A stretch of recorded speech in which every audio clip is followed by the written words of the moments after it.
Go on, Skipper George. Blackpot, Coco show them. Next story I want to look at is rolling on your screen. And it says what? World Bank warned. We refused. What are we talking about? I truly don't know what we're talking about. World Bank warned us against what? Oh, this is the man talking. Oh, that's the former finance minister. I think it's called Setekpe, right? Yeah, this is Setekpe. Yes, he was a finance minister in the erstwhile Mahama administration. Yes, he was. I remember. Am I right? Yes, I think I do. But what is he saying? Debt exchange. We must give IMF, World Bank their due. They gave enough warning. And this is Tekpe. So I'm right. That's Tekpe. But what does the story say? Come here and check that. Former finance minister Setekpe has jumped to the defense of the International Monetary Fund and the World Bank for their numerous warnings to the government over the poor fiscal state of the Ghanaian economy. The IMF, in its 2019 article 4 review, warned the government to cut its rising debt and budget deficit to sustainable levels. Again, the World Bank president in 2020 urged the country to join the G20 COVID-19 debt service suspension initiative. The government, however, did not listen to all these pieces of advice, therefore leading to the economic challenges facing the country today. Some Ghanaians also believed the two Bretton Woods institutions contributed to the challenges facing the economy today. But in a tweet, Mr. Tekpe said the fund and the World Bank cautioned the country about the potential serious risk of debt distress if it does not bring its house to order. We must give these agencies their due. They gave enough warning in 2019, Article 4. IMF used this to revise our deficits and debt. 2020 COVID-19 loan report and Article 4 that warned of serious risk of debt distress. In 2020, the World Bank president too asked us to join the G20 COVID-20 debt suspension initiative. COVID-20? Wow. We shoved it aside without a domestic or external alternative. As market players, we kept borrowing till the door shut, despite the rapid downgrades by the rating agencies to junk status. Come here, my brother. So you see, you remember that we were warned several times. One of those who warned us seriously was Professor Steve Hank. But we relegated him to the background and called him partisan. The IMF warned, the World Bank warned. We all remember all these events, warning events, just like yesterday. But the arrogant government will not listen. Even we, who don't know as much as the IMF and the World Bank, warned the government. Wanton pilfering of state coffers, flying with no common sense all around, asking for money, borrowing, and coming to celebrate that with Kenke parties. Presidential stashes, not staffers. Presidential stashes, like Nitaiko and the rest, carrying big suitcases to the United States of America and being deported. We have carried it on this show before, haven't we? My brother, my sister, listen, you are a Ghanaian. Don't let anybody intimidate you. They are nothing, all those people. From the president, they are all nothing.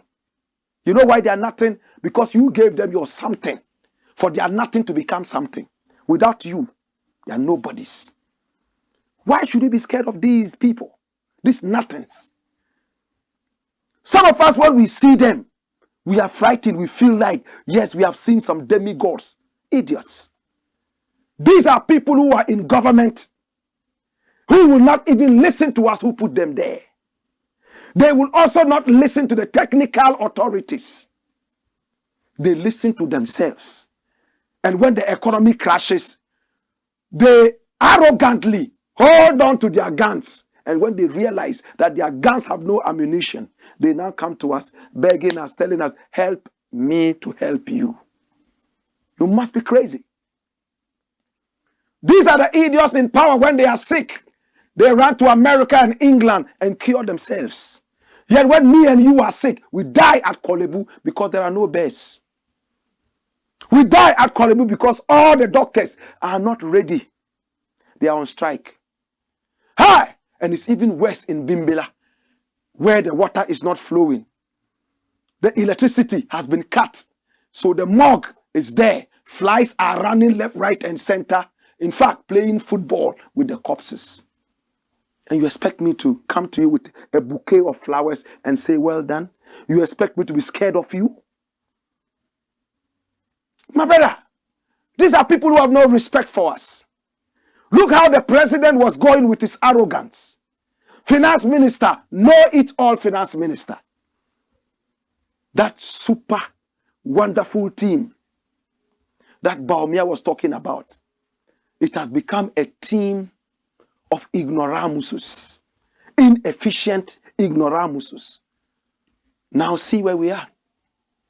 The nation is hanging on the thin thread of the IMF. That's the only hope. If the IMF doesn't come, the nation ceases to exist. If this was a football league, we will be relegated to second division. It's sad. It hurts me that this is my nation. And all over the world, we are seen as an incompetent nation that has to be bailed out every time. How do you feel? Everywhere you go around the world, you have no respect because of this nonsense. Look how much Rwanda is getting respect. Even Zimbabwe. That was almost finished under Robert Mugabe when all those sanctions were brought. Hellish and demonic sanctions. Zimbabwe is now sighing, in fact, heaving a sigh of relief.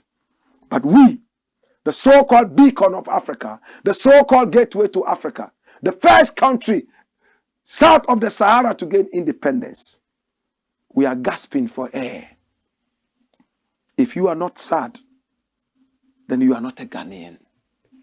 If you are not sad, then you are not worth to be called an African. Mr. President, Mr. Vice President, Finance Minister, ministers, are you not ashamed that you are still in office? Should you not all resign out of integrity? Tell Ghanaians that you have failed us and stop blaming your nonsense on COVID and all that. You are shameless guys. When we return, we'll talk more about the shameless guys. Hey! Wayo!